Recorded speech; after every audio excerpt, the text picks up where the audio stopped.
Hello, welcome to Scenario 7 podcast YouTube channel. My name is Matt, and this week is week 12 of our F1 Fantasy Show. In this week's episode, we'll be looking back at how we did at Austria, talking about price changes, and looking ahead to this week's French Grand Prix.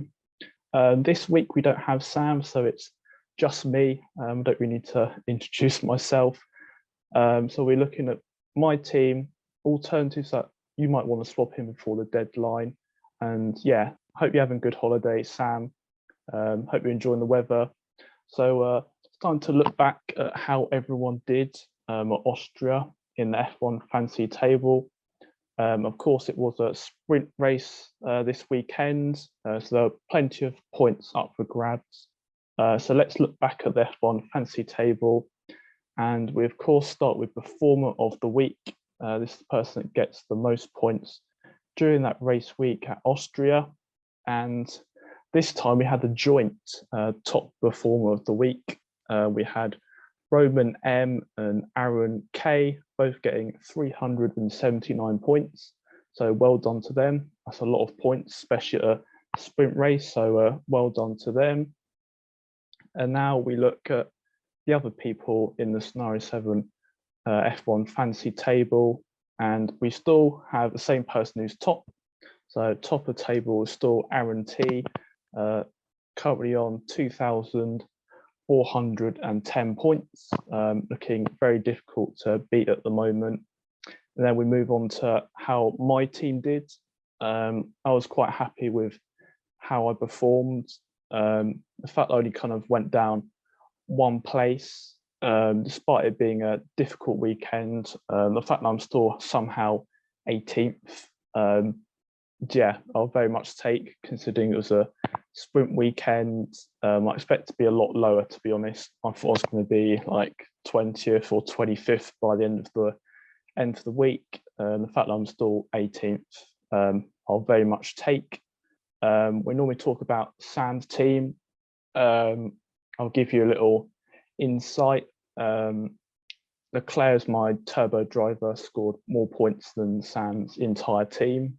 So I kind of sums up how Sam did for Austria. So let's go more into detail with my team. So the team I selected last week is on screen now. So I'll run you through how I did in terms of my drivers, constructors, and points. So I had Fernando Alonso, who got me 18 points. Yeah, seeing him have tyre blankets on at sprint race, I kind of brought back down to reality after getting no DNS at Silverstone. We already started with DNS. It wasn't even a race; it was the sprint race. So that was fun. But Alonso still got 18 points. Onto another DNF trend. Sergio Perez got me 4 points. And then I decided to bring in Kevin Magnussen for this race week. He was looking really good in practice, and it definitely benefited me this week because Latifi ended up DNFing, who I luckily swapped out and swapped in Kevin Magnussen, who got me 19 points. And then Carlos Sainz, well, it was looking really promising for him until his engine caught fire. He got 10 points. And then, as we explained earlier, my turbo driver got 120 points. Charles Leclerc, after winning the Austrian Grand Prix, outperforming Max Verstappen. 120 points is a lot of points, especially for a singular driver. Then my constructor got me 50 points. Could have been better, considering it was the Red Bull Ring, but 50 points is still quite good. So yeah, over that week, I got 221 points. So not the best score in the world, but not the worst. The fact I only dropped one position to 18th, I'm very much happy with. So let's now look at some price changes. Of course, there's always lots of fluctuations, and it's important to remember these are the price changes at the time of recording. So just have a swig of water, as it's just me.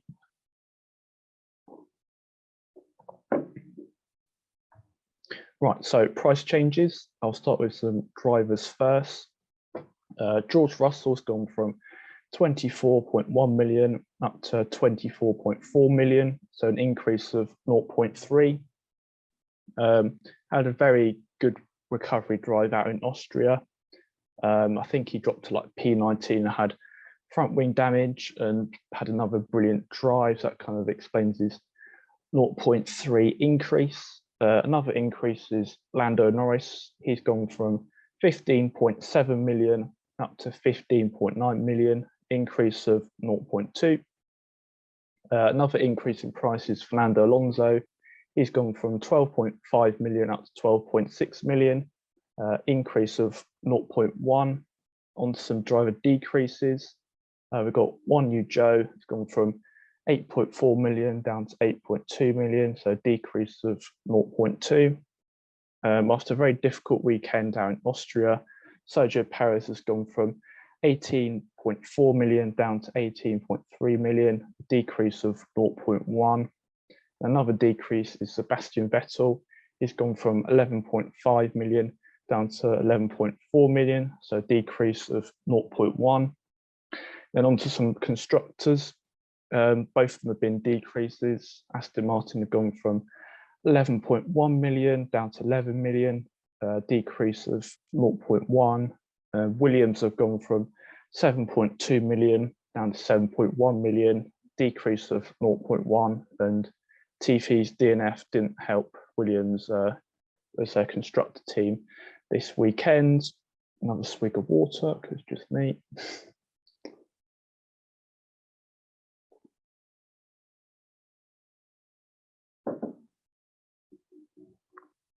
So there are some interesting price changes. So let's look ahead to the team that I'll be deploying this week. Of course, this is subject to change as practice sessions can provide an insight into how teams are doing, and the deadline is 1 minute before qualifying. So let's look at my team that I'll be deploying this week. So first up is Fernando Alonso. He keeps his seat despite the tyre blanket situation out in Austria. I feel like he's a very good driver and just been really unlucky this season. It's very clear that he does have really good pace, and for example, Canada qualifying P2, I felt like he's just been a bit unlucky this season. That is, hopefully his bad luck will come to an end. He'll start racking up some points. Of course, he did get a race streak a few weeks back, so that's why I've kept Alonso in my team. And then on to my next driver, Sergio Perez. Very difficult weekend out in Austria. Definitely cost me a lot of points, but as I've explained earlier, you know, he's in the championship battle. He's in a very competitive Red Bull, so that's why I've kept it in my team. And then on to the only change of my team, and that is I brought in Mick Schumacher.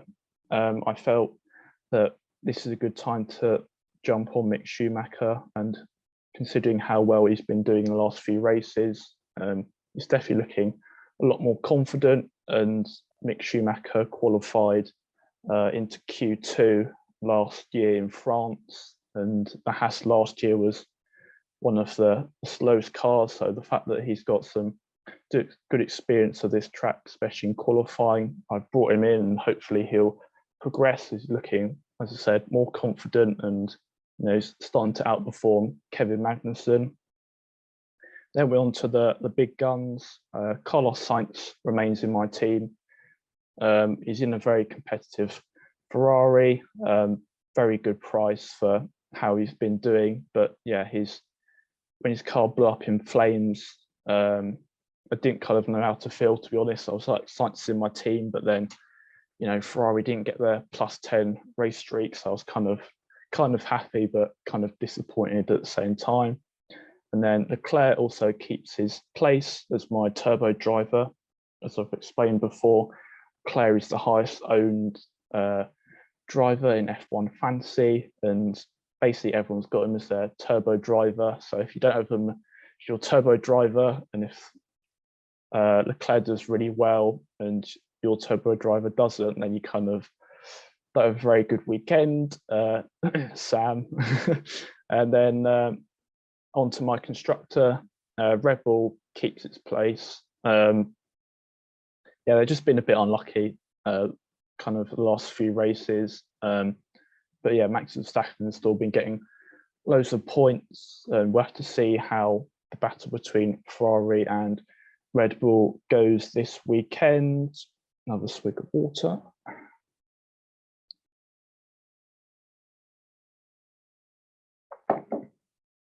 So yeah, we've gone through my team that I'll potentially be deploying this week. So let's look at some alternatives that people should consider swapping in before the deadline, and for the people that should consider for people at home. So on each show, I go through 3 alternatives. I do 1 constructor and 2 drivers. So the constructor this weekend I've gone with is Haas. Haas are currently priced at 6.3 million.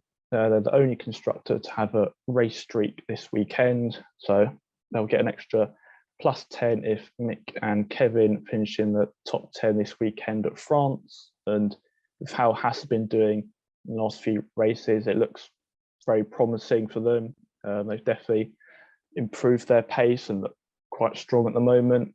And onto some drivers. I've gone with Pierre Gasly, currently priced at 12.9 million. It's his home Grand Prix this weekend, and he finished P7 last year. Onto another driver, I've also gone with Alex Albon, currently priced at 7.5 million, finished P12 out in Austria, qualified P11 out in Austria, and yeah, he's just been on the fringes of the points. I think Williams have definitely brought some big upgrades over the last few weeks, and I feel like he's been getting really close to those points, and maybe France could be the one where he finishes in the top 10. You know, he's been finishing ahead of McLaren in the last few races, so we'll have to wait and see how Alex Albon does this weekend. And that wraps up our video. I hope you find it helpful. A reminder that our deadline for changes is 1 minute before qualifying, so remember to get your team finalised by then. Remember to like and subscribe if you like this kind of content. Thank you for watching, and I will see you in the next one.